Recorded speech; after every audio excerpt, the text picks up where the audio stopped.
Into Dixon. Boozer switches onto him. Dixon the kick. Trimble! Got it! And Carolina wins it! As if we needed something to help us get back into the swing of things, welcome in, ladies and gentlemen, to another edition of All Access AM. I am Billy Embody. Happy Super Bowl Monday. That day after the Super Bowl should be a national holiday, but we are here with you guys to get back at it after a much-needed week off for the podcast, our first full week off since we started this thing back in October. So thrilled to be back with you guys on our live stream. We appreciate you guys being with us Monday, Wednesday, Thursday, 7 to 8 a.m. Central, 8 to 9 a.m. Eastern time for this week. Next week, we make the move to 8 to 9 a.m.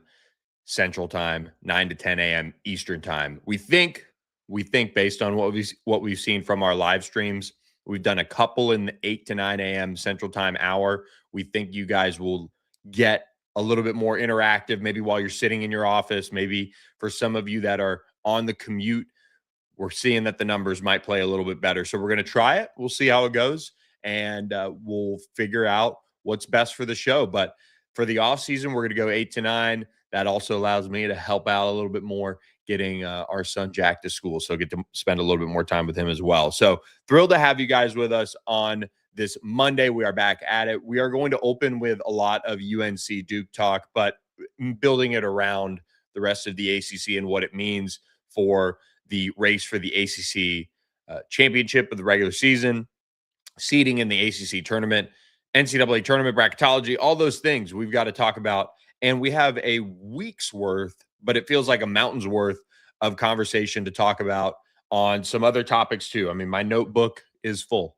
My notes app on Apple is full as well of links and all sorts of things that we've got to talk about relating to the ACC. So we will sprinkle some of this throughout the week. We'll of course be heavy ACC basketball this week as well, but there are a lot of things going on in the sport and that are impacting the ACC that I would like to talk about a little bit. We're going to see what happens post Super Bowl with some of these staffing moves. Maybe more ACC assistant coaches on the football side of things might be moving on to the NFL. So we'll table some of that. That's one thing that I want to look at. I want to look at early top 25s. I want to look at, how I see the ACC in the college football playoff next year.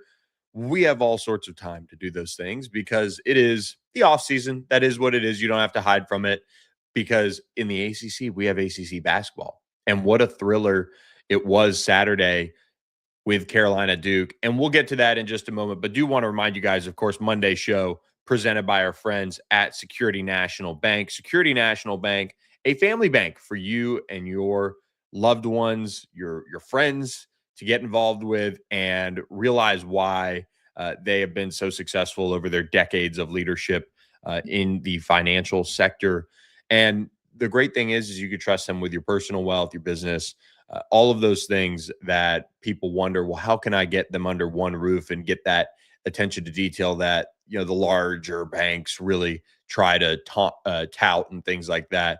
Well, you can't without sticking with somebody like Security National Bank that relies on those family foundational values to chart your course in the financial space. So make sure you reach out to them today. Go to securitynational.bank for more information. You can also give them a call at 844-762-1964. That's 844-762-1964.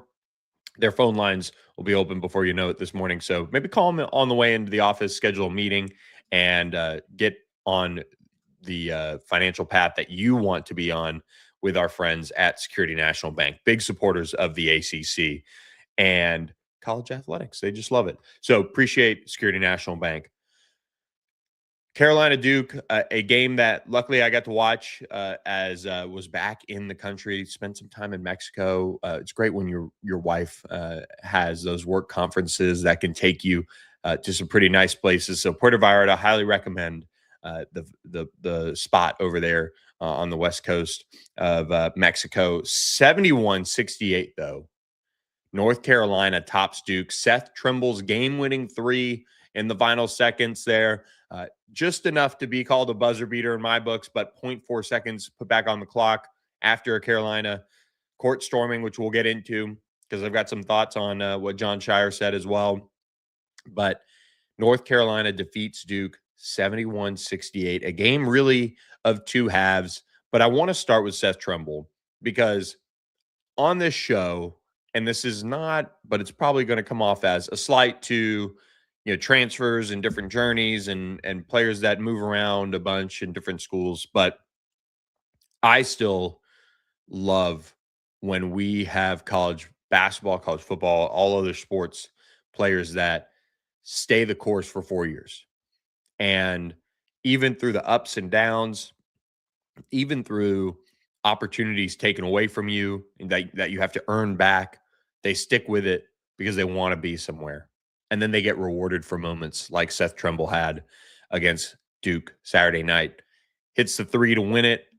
Just a incredible moment for him and I'm sure his family, and one that he'll always remember, being somebody that, faced so much adversity even this year to come back from that injury, get back on the court and return to form right away. I think he had a big night in his return to the floor after his injury earlier this year, but 16 points for him. Just a solid night, 5 of 7 from the field. Didn't really do anything to hurt the Tar Heels for the most part. Just an efficient night. And Caleb Wilson brings in 23 points. But Seth Trimble's the story here in a sense that, having that opportunity to hit that three and, write his own name in this rivalry's books is just so special for a player who's gone all 4 years with Hubert Davis at North Carolina and is, stuck with everything that's gone on there. You got to give flowers to Seth Trimble for his poise in the moment to knock down that shot. It was a great pass too, as they got the rotation and had Seth Trimble open in the corner and he knocked it down. And what a moment for the Dean Center as well. That stadium has come under some conversation lately about what's next for it, whether it be a major renovation or a new arena entirely. I think anytime you have these cathedrals of college sports, try your best to keep them as close to what you want as you possibly can for the old days. But I will say it needs touch-ups. There's no doubt there are major touch-ups. But for moments like these, that's why we keep the nostalgic feel of some of these great college basketball arenas. And there are so few of them left in a sense that won't be renovated, that won't be, changed over for the new wave of attendance and premium seating and all of those things. But I remember my first time going out there and, Roy Williams is sitting up a little bit kind of with a great view and a great seat, but, most would have, premium seating and things like that for people we would call dignitaries of this day and age. But that is just an arena that no doubt needs some work, but got an incredible moment last Saturday to have that happen in the rivalry and to snap what was a 3-game losing streak, I believe, for Carolina in that rivalry. I think that's just a cool moment there for that arena, and for Seth Trimble to lead it in the final seconds was really cool. Duke looked like they were going to find a way to really, I think, kind of take over this game and make it kind of a no contest in a sense. They were up 41-29 at the half. You're sitting there in a precarious spot. They finished the first half really strong, and we're kind of, limiting anything North Carolina wanted to do in the paint pretty well. But, North Carolina didn't back down in the second half, and they shot 60% from the floor in the second half, which I thought was impressive to kind of turn the wagons around there, and then went on a 13-4 run over the final however many minutes it was, 5 or so, to get the win. Really impressive stuff from Hubert Davis and his coaching staff to get that done for his team and to find a way and to get that on track. And here's what Hubert Davis said about Seth Trimble after the game and that game-winning shot. Quote, he was the one, because during this time of NIL and transfer portal, having a kid as accomplished as Seth to stay at one school for 4 years, that shot was made by the perfect person at the right time. He's deserving of being remembered forever because of the commitment and the devotion that he's made to his teammates, to this program, to this university, to his community. Couldn't have gone to a better person. I'm so proud and so happy for him. That's Hubert Davis on Seth Trimble. And I think somebody that obviously gets it and understands why you really try to retain key people like that for your program.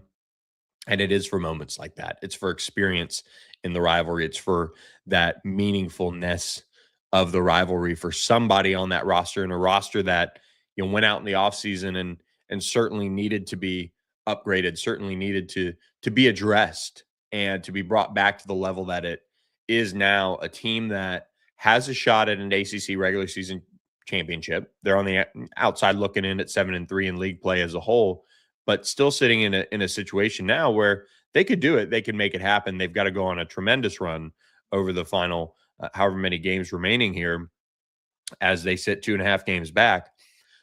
But they have revamped this roster in a way now where this is obviously a signature win. They're going to make the NCAA tournament, barring a collapse of sorts here down the stretch. They're 14-0 at home and have been able to pick up some key wins here. They haven't been perfect at the same time. They're a work in progress still, but they deserved that one, and the execution down the stretch was really impressive. Duke, though, you can't hang your hat on this as a loss where you want to overreact and do all those things, because Duke was able to do a lot of things that they normally do very well. They just didn't finish. You get that in a rivalry game at various moments. I think when you see what Duke has on the floor game in, game out, you've got to still trust them as a 1 seed. We'll kind of get into some bracketology stuff in just a moment, but that is a team that I think just ran into an opponent that was highly motivated, was certainly ready for the challenge, and had seen maybe some cracks in Duke's play here and there throughout the ACC play. I think you look at a kind of common opponent with Duke and North Carolina, SMU going into Duke and playing them really tough without a Boopy Miller. I think when teams watch other teams play without best players and have success in a sense, even though SMU didn't come out on top, North Carolina probably watched that film and figured that they could find a way with all that they have. I mean, Caleb Wilson wasn't able to go nuts on the glass in terms of dunking the basketball on Saturday, but still had a successful 23-point outing.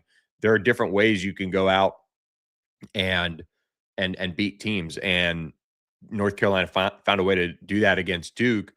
But there are key moments in a game that if you don't handle them the right way, you're not going to come out on top. And in a rivalry game, it's so important that when it's crunch time and the game is still in the balance, I saw this a couple times over the weekend where it can go against you. And they were up 7. Duke was, a few minutes left, and they just didn't get the execution that they needed to. And when you let teams hang around and you let teams go on a little bit of a mini run to keep it close, you open yourself up for allowing that other team to have confidence to say, hey, we've gone on a little bit of a mini run. We need one now. We know what we need to do to execute in that regard. But Duke was up 6 points with 2:52 to go. Now that's a small margin for that amount of time, but nonetheless, with a Duke team that had been so good on making their layups and in the paint, it was surprising to me to see them not close that out. And just the way that Duke had been throughout the year, kind of a boa constrictor like team, I feel like in key moments, they did not get that out of their players in the final minutes. Now, we're going to play a video here for you in just a second from the Field of 68, our friends here at On 3, that is John Shire addressing the post-game court storming. And I'm not going to turn this into a post-game court storming podcast. And I, in my opinion, would say that maybe Carolina shouldn't have stormed the court because they are North Carolina. But I get it in the moment in a sense as well. That said, John Shire said something really peculiar, I think, because we've now been 2 days here, and who knows, maybe they're going to have a press conference on Monday, and maybe on the ACC coaches teleconference, we'll hear more about this, how the staff members are doing and such. But here's what John Shire said after the game about the court storming and what happened to some of his staff members. Answer any questions about the game. For me, it's hard to talk about the game when I was most concerned just for the safety of our players after the game. Like, I don't want to make it about that because Carolina, they played a great game to win, and that's a heartbreaking loss for our team. You know, I got staff members that got punched in the face. My family pushing people away, trying to not get trampled, and that's not what this game is about. And you give them all the credit in the world. It's not about the game, but obviously that was a scary ending, and this rivalry is not about that. As far as the game itself, what we saw is something that North Carolina is going to handle swiftly. Is a water bottle being thrown at a Duke staff or Duke player, something that needs to be addressed. And I would imagine UNC through video replay, and I've seen this a couple times where there's been, man, I think it might have been Tennessee. Tennessee was throwing things. It might have been at Lane Kiffin. So some of you might applaud that in the chat.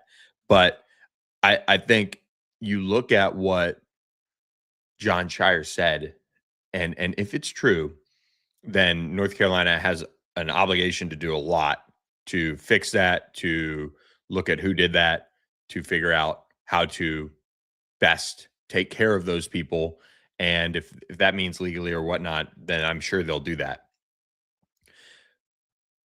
But as a coach, if my staff members were punched in the face, and he said staff members, and even if he meant staff member, were punched in the face, I would know who that person was, and I would name them in the post-game press conference.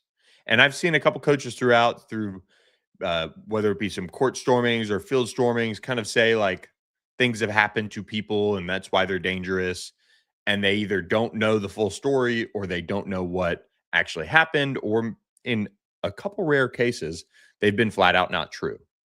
So I want to be careful here too, because I would hope that when we hear from John Shire on the ACC coaches teleconference on Monday, that he has more information, that there is something that I think is substantial as far as what happened.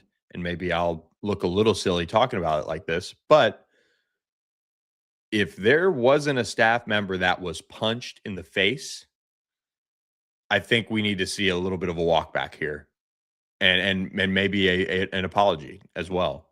So keep that, file it away. I don't want to go any further than that, because then I don't have video angles to look at all those things. But it was surprising to me that he didn't say so-and-so got punched in the face by a fan, and then a couple people, ESPN reached out to Duke for a comment. And they cited privacy as far as, why they couldn't say anything. So just a kind of weird thing. Another piece to this rivalry, though, that just had a incredibly dramatic chapter to it written in Chapel Hill Saturday night, and what an evening it was. But Bubba Cunningham did apologize to John Shire after the game as well for the schools, to the schools side of it. But Duke said that one person had been injured, but didn't have any other details. So we'll see. I'll be interested to see if people start poking around in that. But there was a large foul discrepancy as well, so that one might overshadow it a little bit more as the dust settles from it. But we'll see how it all goes between those two teams, as they, of course, have another meeting to close things out in the regular season at Duke, March 7th, 5:30 p.m. Central on ESPN. What a matchup that'll be. Let's do this. We'll look back on Saturday's action here real quick for you guys here. We want to do this first half or so of the show is going to be largely college basketball recap on the ACC side of things. Saturday's action was a good day for the ACC. Kind of everybody that was supposed to win, I would argue, won their games. Not much else drama. That was all saved up for Carolina Duke, apparently. But you look around the league, and UVA took on Syracuse at home. UVA wins 72-59, kind of a sleepwalkish, type of performance in a sense. A 38-35 halftime lead for UVA, but ultimately they were able to get it done. And Sam Lewis had 16 in that one, and they were able to, slow down a Syracuse team that generally more potent than 59 points offensively. Clemson, the number 1 team, now tied at the top with Duke in the ACC standings, goes out to the West Coast and caps a 2-0 week out there at Cal and Stanford. I mean, man, if I'm Clemson, aren't you staying Sunday and just getting your guys around the Super Bowl a little bit? Nah, probably not. But 77-55, Clemson beats Cal. What a cool week, though, to be out in the Bay Area. If you're a college basketball team, you got the buses. Hopefully they did like the NFL experience or something like that. But Clemson wins 77-55 in that one. They continue to be just a really, really impressive program. 20-4 on the year, 10-1 in the ACC. They're 20th overall. We haven't had the AP poll come out yet, but they're 20th nationally. They continue to play a brand of basketball that's a lot of fun to watch. 55% from the field out west in that matchup at Cal, and they get balanced scoring. 4 guys in double figures. Nobody really blowing the doors off of it, but they did have R.J. Godfrey with 13, Ace Buckner with 13 in that one as well. And Justin Pippen led all scores with 19 as Cal falls to 17-7 and 5-6 overall in ACC play. Then you get to Louisville heading on the road to play Wake Forest, which a lot of people wondering, is this the end of the Steve Forbes era out there with the Demon Deacons, who now sit at 11-12 overall, 2-8 in ACC play. Cardinals now 17-6, 7-4 in league play. They got what they needed to, I think, out of this one and just getting by it. This was a Louisville team that had a 9-point halftime lead, and Wake really gave them everything they could handle down the stretch. But Louisville made free throws. They were able to handle business from the line. Still only 77% from the free throw line for the game. 24 of 31. Kind of got a little aggressive at going, getting those fouls late as Wake was trying to extend the game. But Louisville gets out of there with an 8-point road win. That's always nice to see for your team. And they had 5 guys. They had 6 players in double figures scoring in that one. And Juke Harris had a big day for Wake Forest with 25 points in that matchup. Louisville continues to get back on track. They're still, I still think they're trying to find their identity a little bit. I might argue that, with Michael Brown coming back, they're still trying to find their way a little bit. NC State hosted Virginia Tech, and NC State didn't let that road win at SMU linger over them. They came out and they had a dominant first half defensively. They held Virginia Tech to 24 points, 36-24 at the half. That's what it was. Then the teams exploded in the second half offensively. Virginia Tech outscored NC State 49-46 in the second half. You had Copeland with another impressive performance for NC State, getting 21 points. Paul McNeil Jr., 21 points in that one as well for the Wolfpack. Darian Williams, 1 of 9 from the field, just 4 points for him. But Virginia Tech, Amani Hansberry led them with 19. Virginia Tech now 16-8 overall, 5-6 in the ACC. NC State 18-6 overall, 9-2 in the ACC. Will Wade has them right at the top, battling for a regular season championship. They do have some opportunities here to make some moves. In a sense, they've got Duke on their calendar, and they did beat Clemson, which that win might loom large if Clemson can get knocked off by somebody else and they can beat Duke. NC State in year 1 of the Will Wade era could be the regular season ACC champions. They do have a tough test now over their next really 4 games here. They go at Louisville. We'll talk about that in just a moment, Monday night. And then they face Miami. They face North Carolina. They face Virginia. 3 of their next 4 games at top 25 teams. But NC State making a move here to threaten for the ACC regular season championship in just year one of Will Wade. And he's just done a tremendous job. You go back to SMU, which Will Wade and the Wolfpack had dispatched of earlier in the week, and they got back on the right track, 86-67 at Pitt. Panthers have been outscored by 39 points in their last two games.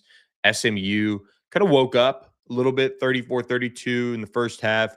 SMU started really slow. Pitt kind of held the lead. SMU was able to battle back and get hot there late in the first half. And after kind of an abysmal start shooting the basketball, they went on to finish with 57% from the field. I think they shot 70% in the second half, which is pretty sweet for the Mustangs. But John Pierre Jr., Boopy Miller combined to score 41 in this one as SMU improves to 16-7 overall, back to 500 in ACC play at 5-5. Pitt Panthers 9-15 overall, 2-9 in league play. SMU is an NCAA tournament team. As long as they kind of take care of business here, they don't suffer any poor losses. They've got Notre Dame on the schedule here coming up on Tuesday night at home. They go at Syracuse and get a rematch with Louisville, which could be a big seeding game for SMU if they can come away with that one. So some critical games coming up for SMU as long as they stay the course and don't lose some of those games that they should take care of business in. They'll be in the NCAA tournament as what could be a 7-8 team ACC field.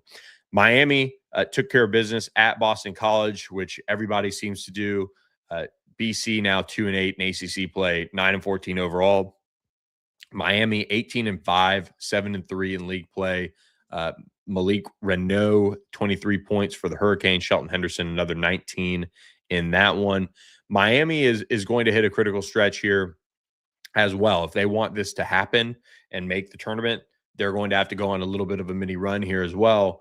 North Carolina, NC State, Virginia Tech, Virginia, all teams over their next four matchups that can beat them in these next couple weeks of February. And, on a good night for most of those teams are going to beat Miami. So Miami has a chance to show if they're real or if they're a little fugazi, so to speak. And we'll see their NCAA tournament hopes and dreams, either jump up a notch or drop down a little bit. Florida State took care of business on the road at Notre Dame, 82-79. FSU is sitting there now, improving, but very much out of anything right now with how the first season has gone. 4-6 in league play, 11-12 overall. Notre Dame has been a little pesky as of late, but 11-13, 2-9 in league play. I still think the Micah Shrewsbury era could be something to keep an eye on there in South Bend, and if they make a change there. But this is a game that, I don't know how many of you out there were watching this one, but not a great one, not generally enjoyable to watch, but we'll leave it at that.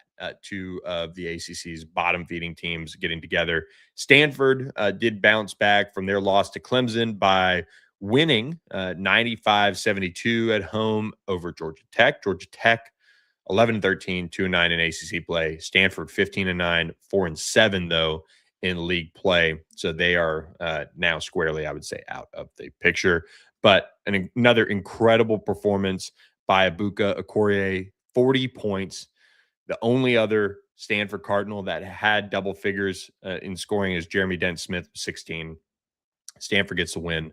And that is your Saturday recap for you guys. But if you guys have been watching the show and keeping an eye on this, hopefully you guys have found different ways to support your college basketball teams. And you can do that with our friends at Sportsmo.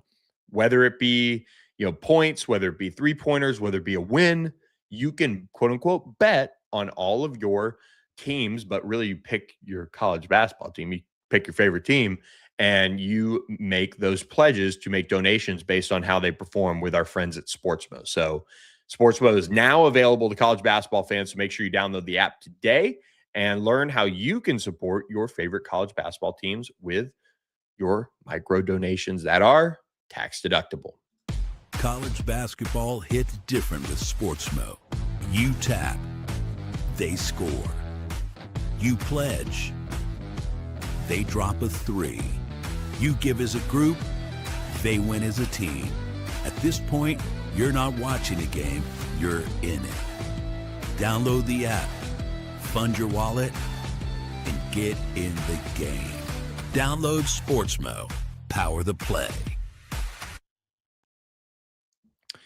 And we have a few more items on the agenda here for our basketball side of things. And we hope you guys have enjoyed checking out and learning more about our friends at Sportsmo. They continue to step up for college athletics as everybody is trying to find new ways for people to get involved in donating and supporting their program. So make sure you guys look at them. Sportsmo.org is where you can download the app and learn more about what they can do for you, your college basketball team.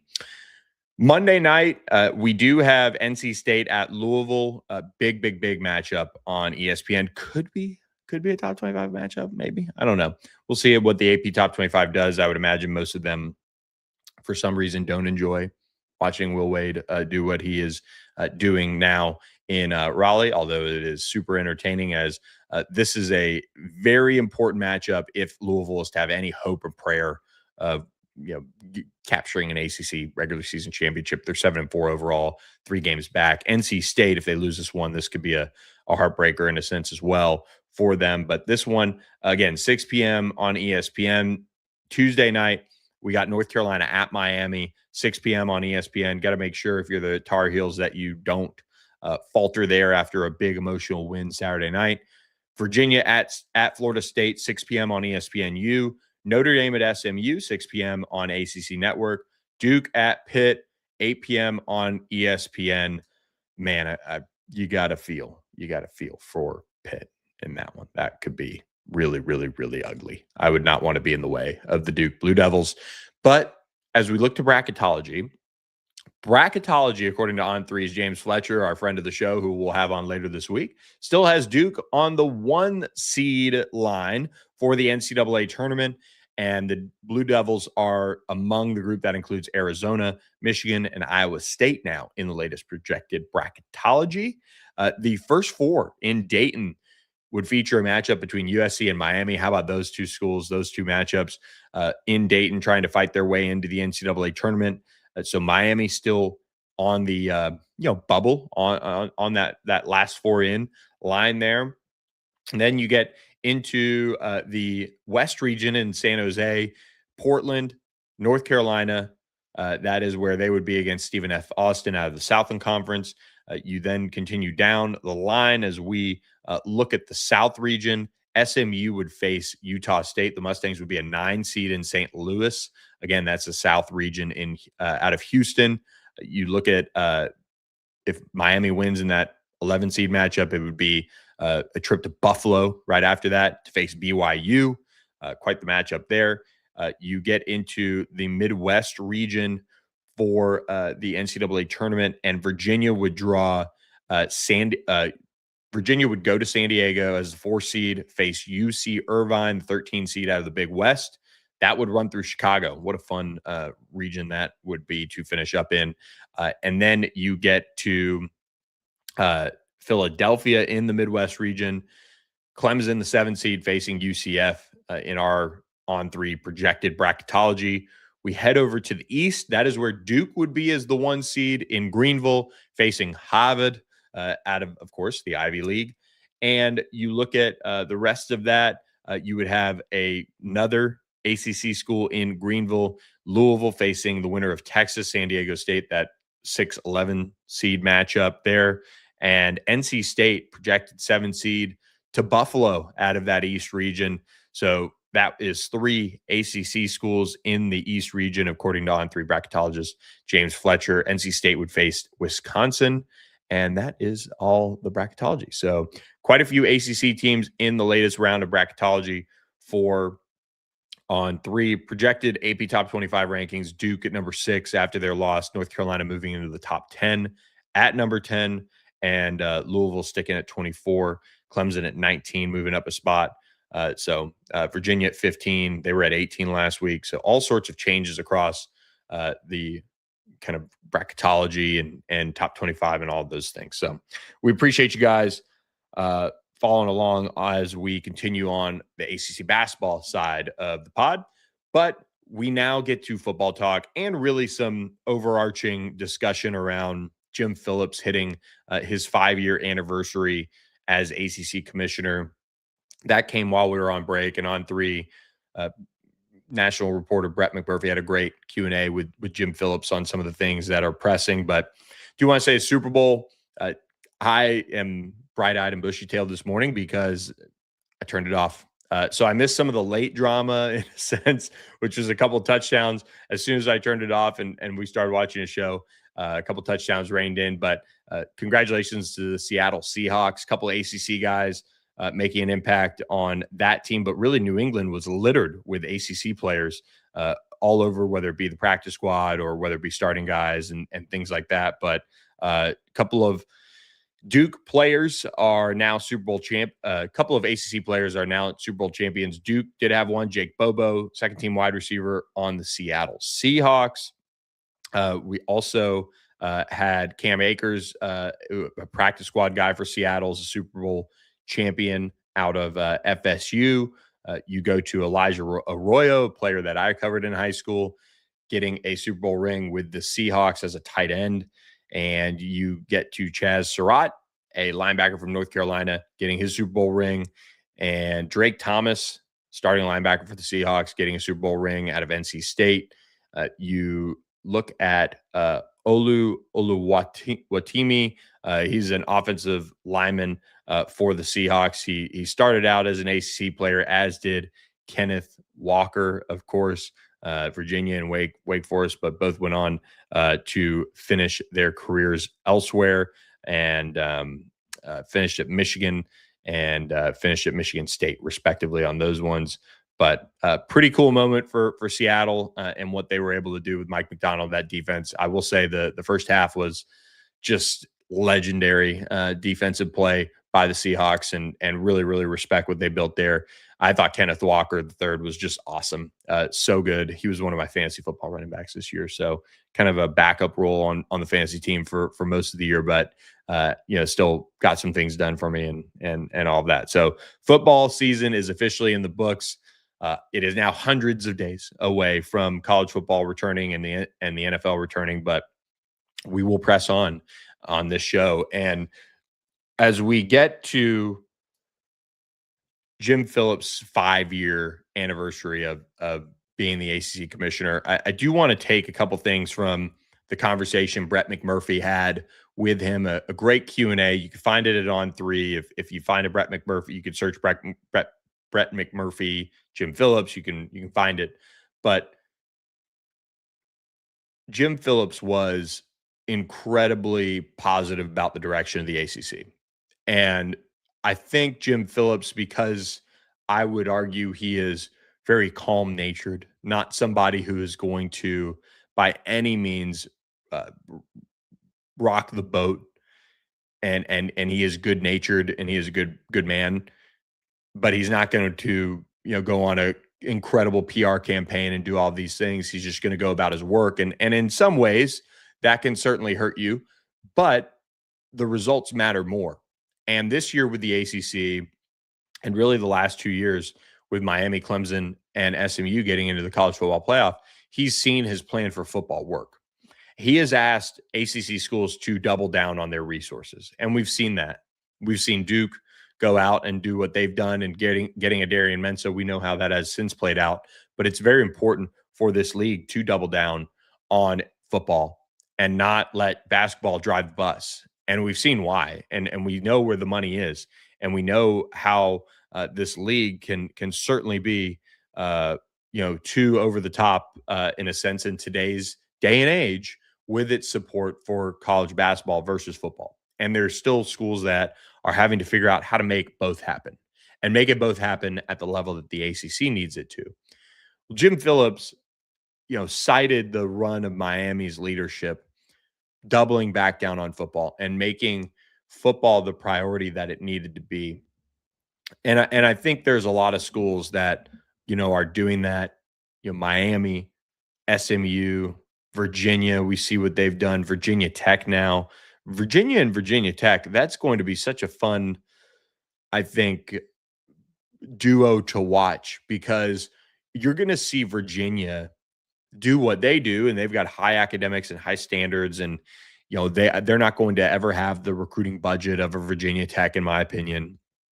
But success is not always drawn up the same way, right? Like Virginia having the season that they just had, and if they drop back to maybe more 7-5 type of season, that's going to be still okay for Virginia. Well, what Virginia Tech is doing now is they're saying, we're going to double down on everything. We're going to take the more aggressive approach financially and make sure that it works however we need it to work. And they're going to see their team end up in the top 25 of recruiting rankings, which they did, as James Franklin and his staff did a great job assembling a recruiting class late to get that done. But that's the type of investment over at Virginia Tech that Virginia now has to eye and say, okay, we just had this great season. Now we've got to figure out how to be above our rival. We've got to continue to get to that level. And that's where it's kind of a flywheel type mentality when you see schools around your conference double down. Now, like as Jim Phillips said, quote, it's been a conscious and strategic decision to provide more resources to develop our plans for branding, marketing, how we use the network. And I think this year is reflective of that. There's so much that is working from the ACC side to pump football, and schools are watching each other pump football. And that's a motivating factor. Like, I think what Cal just did to Stanford and beating Stanford beating Cal revitalized that program to another level where they're now going after it with Tosh Lapoy, and they've got some momentum with JKS out there. And when you see a North Carolina kind of double down with the Bill Belichick and they make a change at coordinator and they are trying to figure it out, NC State is a school that needs to kind of be dragged along. We've seen the investments at Georgia Tech. We've seen the investments in Miami, of course, and you're going to see these schools kind of pop up here, there, this and that, and it's all a competitive environment now in football, where I think some schools, and there's a couple out there that still need to figure out certain things. I'm looking at you, Boston College. I'm looking at you to an extent, Syracuse, that need to go to that next level.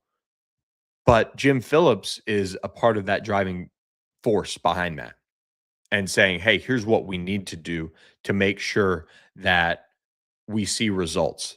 Like, I'm not a big bowl season matters, but it sure is nice when you're going to the off season when the ACC had a winning record against the SEC and had 7 Power 4 wins in bowl season. That's a really good result for your league. And Jim Phillips and what he's done deserves a lot of credit for what he called, quote, steady and consistent elevation and prioritization of football in the conference. A really good year, but we still know that we have work to do, and we want to continue that kind of ascension.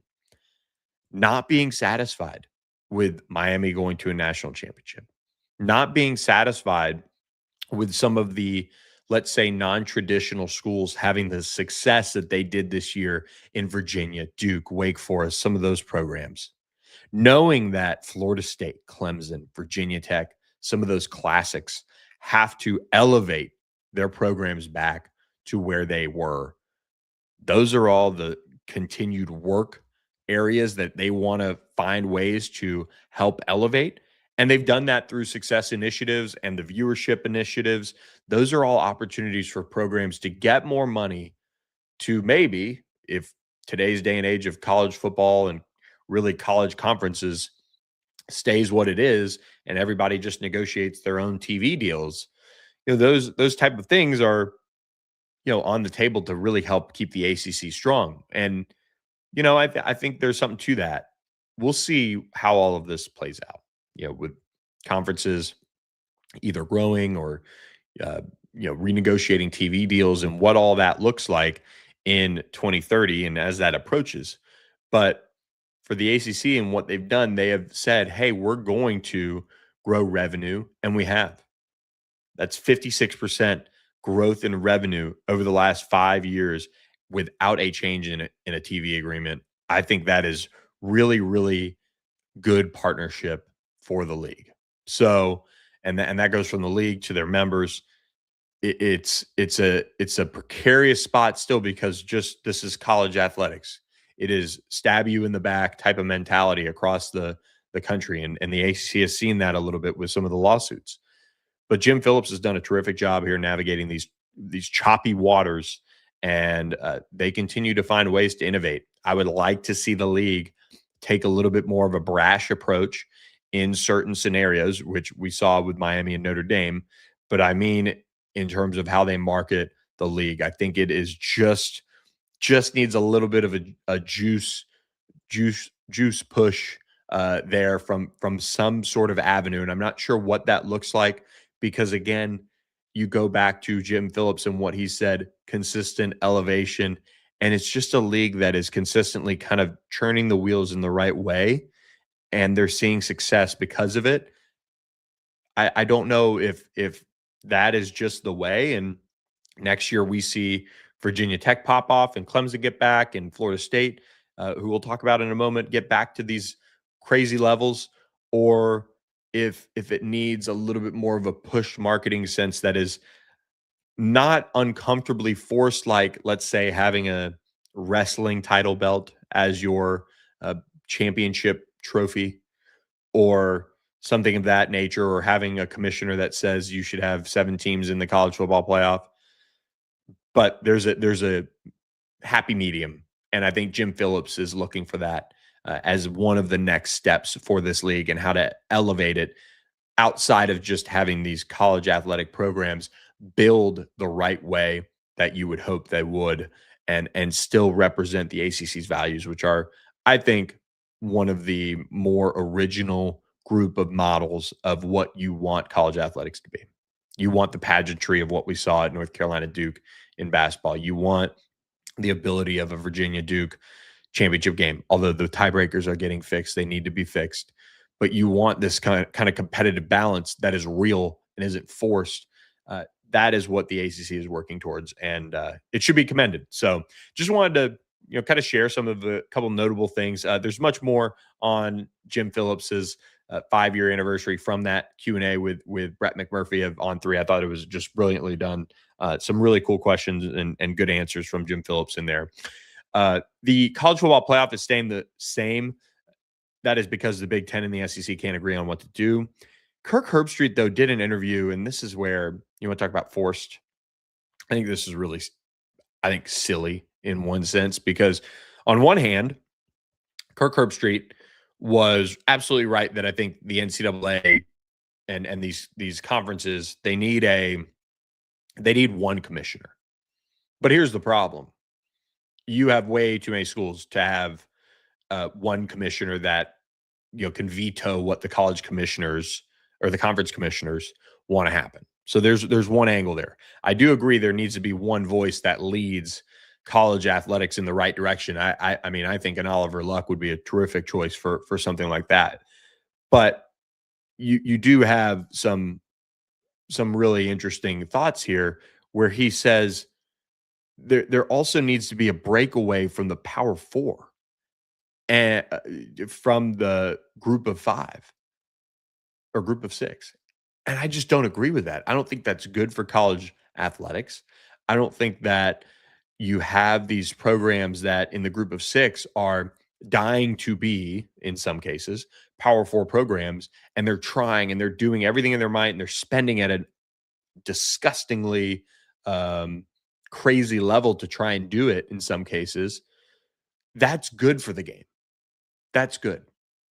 And you have fun stories like, Tulane and James Madison and these programs that you get opportunities to actually play Power 4 opponents. And that helps fund your athletic department, number one.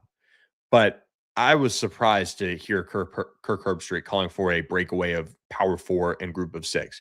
Now, I think the college football playoff has an opportunity to create a separate playoff for Group of 6 that would get them in and kind of create like a little 12-team playoff, let's call it. and leave it at 12 and have the top 12 teams in the group of 6 kind of battle for that type of a trophy. And I don't think there's anything wrong with that. But as far as a pure breakaway, I don't want in my college football soup of mess that we've got. I don't want the same big brands being able to play each other and that be it. I think you've got to have a way to have these group of 6 matchups that serve a purpose in their own right. Like, do I think FCS teams should play Power 4 schools? No, I think those FCS schools should join the FBS level and then play those games. And if we need to have 140 something schools, that's okay. But to have just a Power 4 level of what would that be, 70 something schools, I don't like it. I don't like it. I think it's a scenario that just creates this kind of, I don't know. I like the idea of college athletics having those games where the fans can come back to their school in September, or in some cases October and November, and have a game against a group of 6 opponent, and it'd be kind of a nice relaxing weekend on your college campus. I don't know. Some of those games still serve a purpose. So that said, I love the idea of 10 Power 4 games on your schedule. And I think that's a very realistic opportunity for colleges around the country to do. And most are doing it. The ACC is doing it. A lot of these college conferences are doing it. But I just was surprised that Kirk Herbstreit was calling for a breakaway. So not just kind of an icky feeling. I don't know if Kirk has as much of a pulse on college athletics as he did in the past, because he now shares so much time with the NFL doing that Thursday night game. And I'm just being honest. I think Kirk Herbstreit is unbelievable calling, doing the color commentating and things like that. And I think his view of the game and how the game is played is really strong. I don't think he has the best feel for what is actually going on at the ground level of the game anymore, because I think some of his time is being spent having to prepare during the week for the NFL. It costs him on the back end of it as he's leaving Friday to go show up in whatever city College Game Day is at. I was really surprised to hear that from him. So that was kind of a tail end thought that I saw while I was on vacation, and spending some time just doing some reading as well by the pool, kind of recharging. So maybe we see some changes, but I just don't like the idea of a breakaway. All right. Speaking of a incredible event like we saw, the Super Bowl, what they continue to put on is just a masterclass in owning an entire week. Make sure you have the right partner when you put on your own events for your own company. And that is why we partner with Corporate Magic. Corporate Magic is an incredible company that does great work at such a high level. And you might have already been to a Corporate Magic event. You might have already seen some of their work, and their work that is presented in front of millions, or they could be incredible national sales meetings. They can be global broadcasts, and all of those things leave you with a lasting memory and experience, whether it's the dramatic staging, the content, or the precision of the event. Corporate Magic delivers with accuracy and care.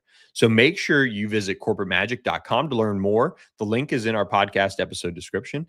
And make sure you have the partner that knows that the big stage demands a partner who knows how to perform when the stakes are high. That is our friends at Corporate Magic. So great work, great stuff from them. And we continue to appreciate their partnership here at All Access AM. Let's close out with this for you guys, and some of you guys will probably be turning this off because this is a little bit old, but I do think there is something to the what's next here. And the what's next here is Gus Malzahn has retired. And first of all, congratulations to Gus Malzahn, an incredible coaching career, what he's done and what he was able to do at the college and high school level. Very, very, very strong stuff from him.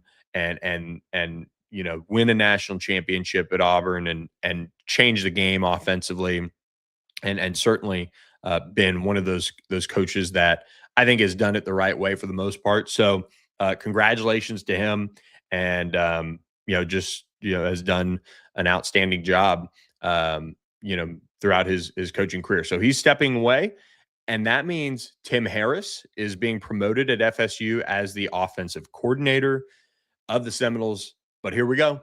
Here's the caveat. Mike Norvell is back calling plays for Florida State.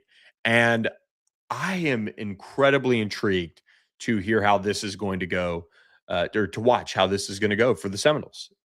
Mike Norvell calling plays is not a bad thing, in my opinion. I think here's the caveat. I think he's done a subpar job picking his quarterback for the Seminoles over the last couple of years since Jordan Travis.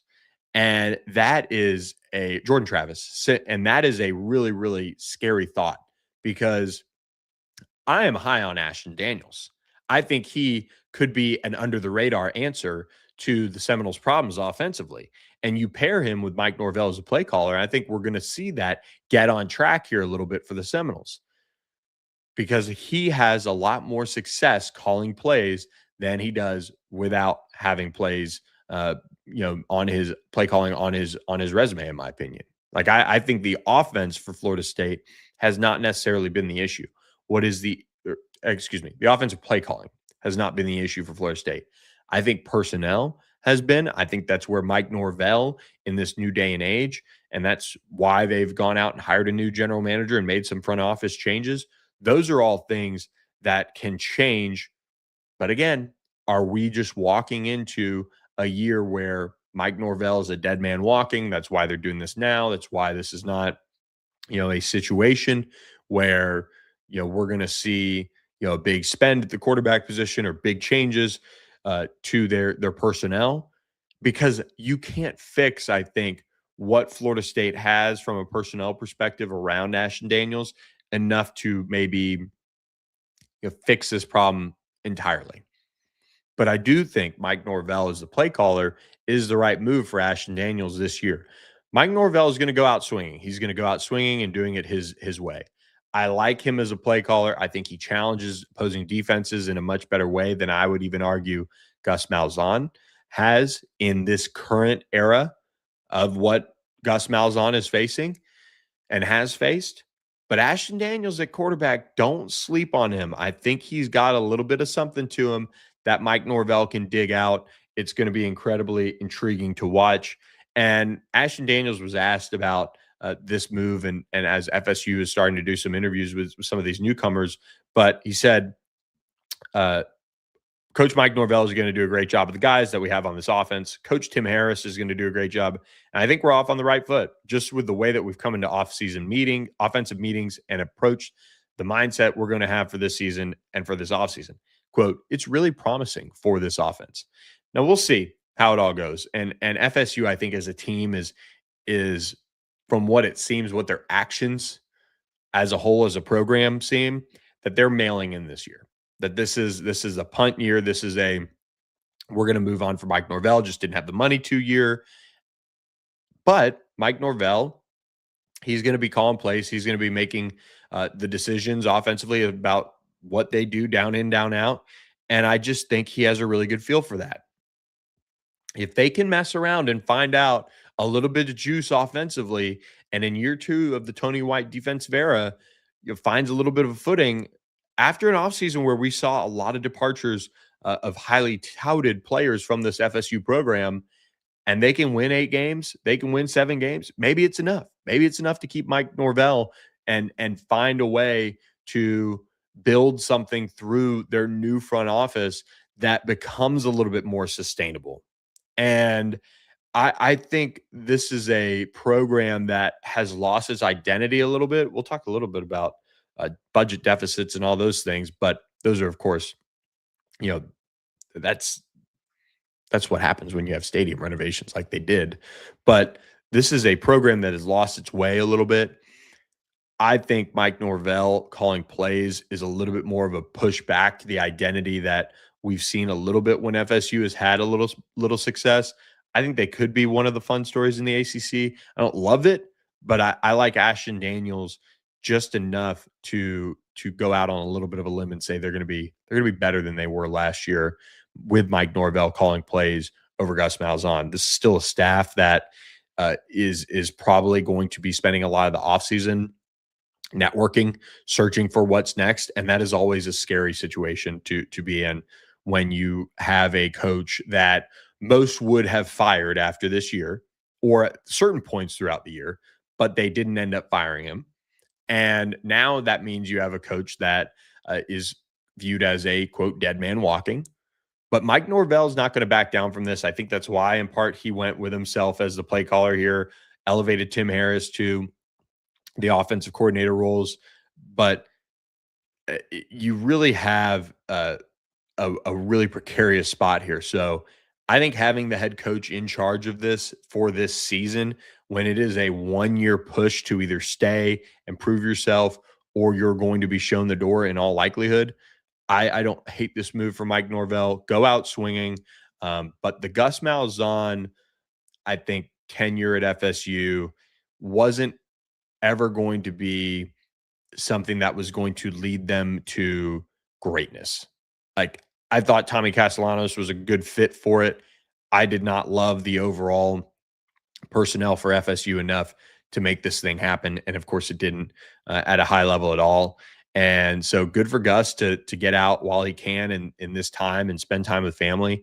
But Mike Norvell, credit to him, taking on his own challenge here and looking for a way to stamp his name into this FSU program for better or for worse one more time. And that is going to be as the play caller for the Seminoles in 2026, which open with a night game. They open ACC play with a night game against SMU, but they do open the 2026 season with a week 0 matchup. So they'll get a little bit of a tune-up there as they'll take on New Mexico State at home in week 0. So we'll get a look at how Ashton Daniels in that FSU offense looks soon enough. But appreciate you guys listening to this edition of All Access AM. Please like, rate, review, hit the subscribe button. Help us out here. Grow this thing. We're back. We're off vacation and excited to attack the rest of this off season of ACC football and into, of course, March for college basketball. But we've got a lot more to talk about on the show later this week. We'll dive down into the ACC tournament and NCAA tournament. We'll look at some of the coaching changes across the league on assistants, why assistants are leaving for the NFL. We'll have some special guests on as well. So we'll do all that and more on the Wednesday edition of All Access AM, which is 7 to 8 a.m. Central. This is our last week of 7 to 8. We'll do 8 to 9 a.m. Central starting next Monday. But we appreciate all of you guys for watching on our YouTube channel and being in the chat with us. So we appreciate it. Hope you guys are off to a great Super Bowl Monday edition for you guys with All Access AM. And appreciate all of you guys listening, watching, and more. So thank you, and we'll catch you on Wednesday with another edition of All Access AM.